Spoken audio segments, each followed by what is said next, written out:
Bueno, como tú has dicho en tu introducción, Lenín, es simplemente cuestión de que muestren las actas. Es muy sencillo.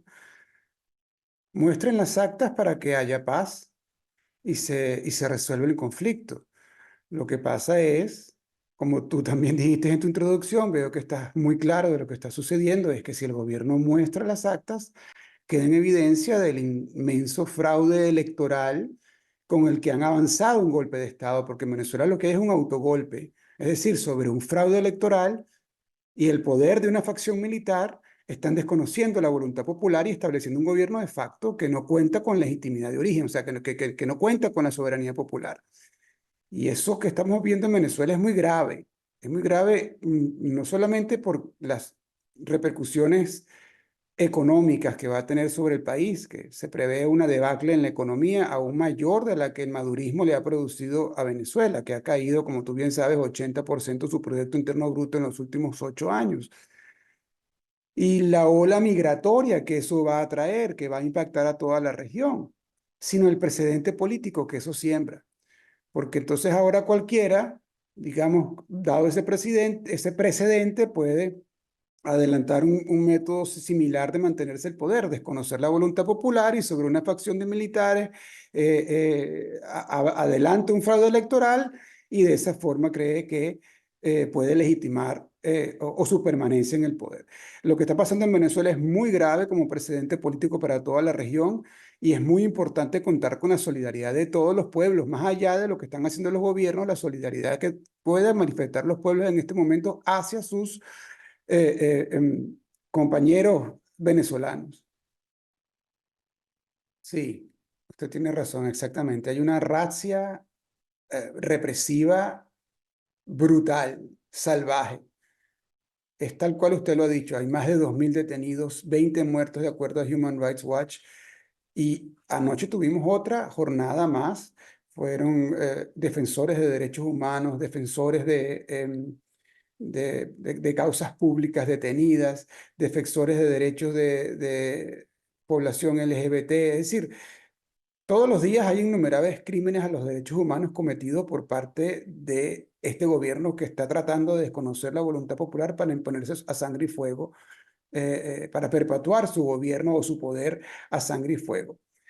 Em, por eso nosotros decimos, y hemos firmado hoy un comunicado, los sectores que venimos de la izquierda y que muchos de nosotros hemos participado en distintos puestos de la administración del presidente Chávez, que la diplomacia silenciosa, esa que adelantan los países mediadores, México, Brasil y Colombia, debe, si bien se entiende la prudencia con la que tienen que actuar, o con la que tienen que actuar por la sensibilidad política del gobierno, eso no quita que le tracen a Maduro una raya roja. Es decir, ¿cómo vamos a adelantar un diálogo o un nivel de diplomacia mientras están matando al pueblo en la calle? Lo que le pedimos a esos mediadores es que le pongan o que ayuden a detener la racia represiva que está en la calle. Bueno, nosotros tenemos años, yo tengo 10 años en el exilio. A mí me persiguen por traición a la patria, conspiración para delinquir, asociación, yo no sé cuántos delitos me imputan a mí. Pero el proyecto madurista no tiene nada que ver con el proyecto chavista. O sea, yo sé que tiene su origen por una situación avenida que tiene que ver con la muerte del presidente Chávez y el presidente Chávez nombrando a Maduro como su heredero político para conducir, digamos, en caso de su muerte, el proceso. Pero es que Maduro no tiene nada que ver con Chávez, ni con la dinámica, ni con los objetivos, ni con los planteamientos ideológicos, ni con la política pública. Es decir, puedo hacer una lista enorme, pero sobre todo no tiene que ver con lo que ha sido el etos siempre del chavismo, que es la democracia popular. El gobierno de Maduro es un gobierno autoritario y por eso el chavismo vive una ruptura. ¿Usted quién cree que está en las calles? ¿Por qué el madurismo arremete sobre todo contra los sectores populares? Porque esta racia no es contra las organizaciones de clase media, no es que estén excluidas, pero es sobre todo sobre las zonas populares, es decir, sobre el chavismo popular. El que está en la calle demostrando, protestando, el que ha llevado la peor parte de esta represión horrenda que no se veía en América Latina desde el golpe de Estado de Pinochet es precisamente el chavismo popular, la resistencia del pueblo en la calle en contra de una dictadura. Bueno, Lenín, tú sabes que siempre es bueno contar con esos pronunciamientos porque van sumando presiones y van sumando solidaridad y van creando conciencia en el mundo sobre la situación real de lo que ocurre en Venezuela. Sin embargo, como ocurre con todos los regímenes que buscan sostenerse sobre la violencia, eh, la presión internacional tiene límites. No han podido vencer a Cuba, no han podido vencer a Corea del Norte, no han podido vencer a Rusia, en fin. El problema de la crisis política tenemos que resolverlo necesariamente los venezolanos.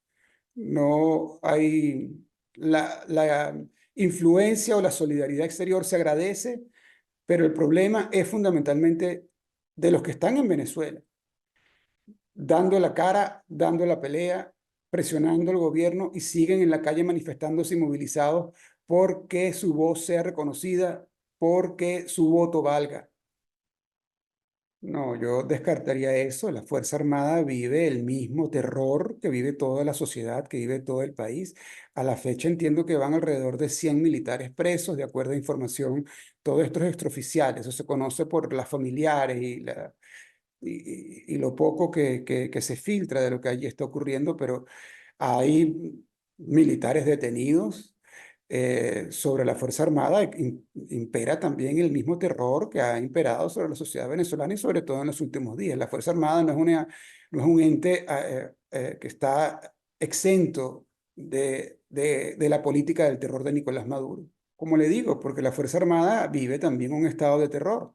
Es decir, en cada batallón, a la entrada de cada batallón hay dos tipos encapuchados de la DIGESIN que están continuamente vigilando que el saludo sea el correcto, que no pongas en tus redes sociales tal cosa, que el amigo de tu hijo en la escuela, si en su estado de WhatsApp actualiza, cuente las actas, vas inmediatamente a los calabozos de la DIGESIN. Es decir, sobre la Fuerza Armada existe un terror desplegado no de ahorita, de hace mucho tiempo, de hace mucho tiempo, que obviamente a raíz del autogolpe se ha incrementado la vigilancia y la presión sobre un cuerpo que es fundamentalmente, como tú sabes, de rango y disciplina, ¿no? Es decir, donde prela la instrucción del superior.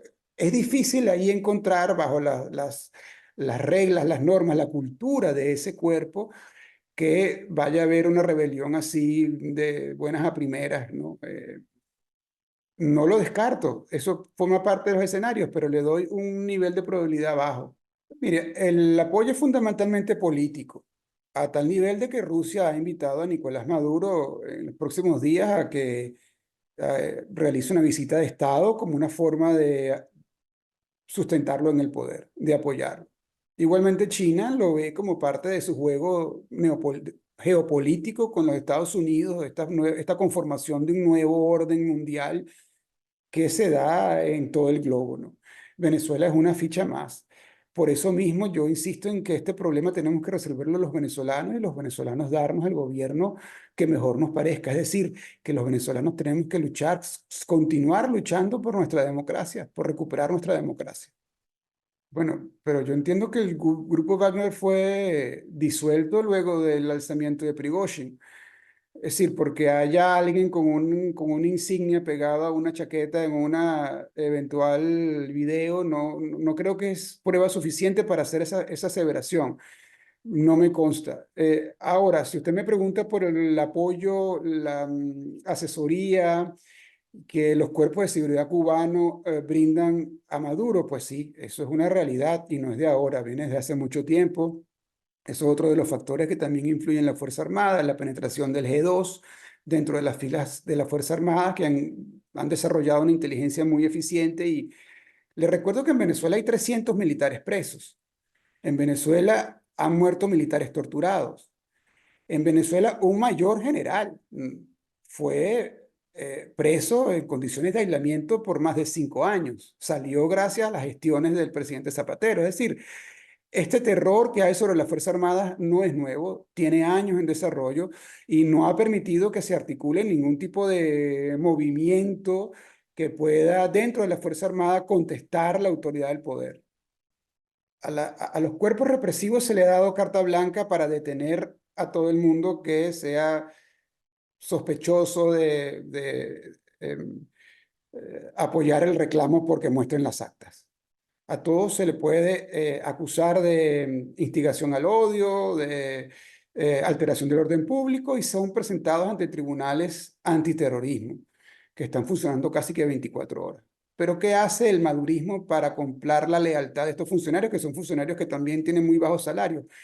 Pues los funcionarios son libres de extorsionar a quien sea. Entonces, si a ti te detienen y te dicen, bueno, si tú quieres que no te presenten en los tribunales, dame $1.000, $2.000, depende de lo que cada quien negocie, la familia tiene que ver de dónde saca el dinero y si llega con el dinero, las personas son liberadas, no pasó nada, y si no, son presentados ante estos tribunales antiterroristas y se están creando inclusive, como lo anunció Maduro, 2 nuevas cárceles para albergar toda esta cantidad de presos. Es decir, 2.000 presos en 48, 72 horas es una cosa brutal. Bueno, eso te da la dimensión de la racia que está en marcha. Y es en gran medida gracias a esta compra de la lealtad de los funcionarios que están ejecutando la represión, que tienen esa libertad para extorsionar a sus detenidos.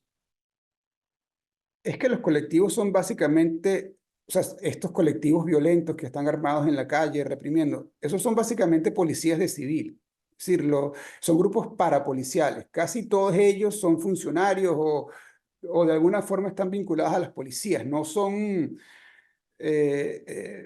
orgánicos de la comunidad, pues digamos, o sea, no, son cuerpos policiales disfrazados de civil, básicamente, y se disfrazan de civil para tratar de proteger legalmente de alguna forma los abusos y los desmanes que cometen. Sin duda, eso es una afirmación exacta. Esto es un autogolpe que está buscando legitimarse o sostenerse en el tiempo a sangre y fuego. Mire, ¿qué posibilidades hay? La historia está llena de éxitos de la resistencia pacífica, ¿no? Tenemos a Gandhi, por ejemplo, la misma resistencia, digamos, hacia el final, no al principio, pero ya hacia el final que se produjo en Sudáfrica. Es decir, ¿cuál es el paso que viene? Mire, yo estoy en el exilio ya de hace 10 años, es difícil para mí decirlo, yo no estoy allá, pero desde el análisis lo que yo pudiera decir es que un pueblo desarmado lo que le queda es la resistencia pacífica, eh, eh, armar estrategias que le permita continuar resistiendo a pesar de la brutal represión que está en la calle. Se dice fácil decirlo desde afuera, por eso yo trato de ser prudente en mis palabras al respecto, no atreverme mucho a pronosticar qué va a pasar, pero desde el análisis pareciera que eso es el próximo paso, la resistencia pacífica, continuar en la resistencia pacífica, profundizarla. Sí, pero esta situación tiene dos componentes muy distintos. Primero, que está demostrado el fraude. La evidencia está en la calle, todo el mundo sabe lo que pasó. Y el gobierno está tratando de, como le digo, adelantar un golpe de Estado porque no pueden demostrar la realidad, no pueden mostrar las actas. Y segundo es el componente popular. A diferencia de otros momentos de protestas en la calle, aquí tenemos al pueblo más pobre en la calle que está siendo brutalmente reprimido. Esto no es, como lo vimos en el pasado, un movimiento fundamentalmente de las clases medias o de sectores eh, eh, eh, más pudientes. Esto tiene un componente popular muy grande y por eso están siendo reprimidos los barrios de la forma como lo están haciendo. Ahora, configurar eso en un movimiento político que logre disputarle el poder en esta coyuntura a Nicolás es el gran reto. Ese es el gran reto. ¿Cómo se hace de ese movimiento que está en la calle, de ese descontento, un movimiento que logre sacar a la dictadura, sobre todo considerando que no es un movimiento armado? Porque lo otro que es, Lenín, o sea, ¿qué queda? ¿Ir a una guerra civil? Yo no creo que eso es lo que están buscando los venezolanos, una solución que traiga más dolor y profundice la tragedia. Un gobierno no se puede sostener a sangre y fuego. Maduro va a caer. más temprano que tarde va a caer. No hay forma como Maduro pueda sustentarse en el poder metiendo preso a 2.000 personas en base a una racia represiva. No hay manera de hacerlo. Ningún pueblo lo soporta. Ningún régimen político lo aguanta.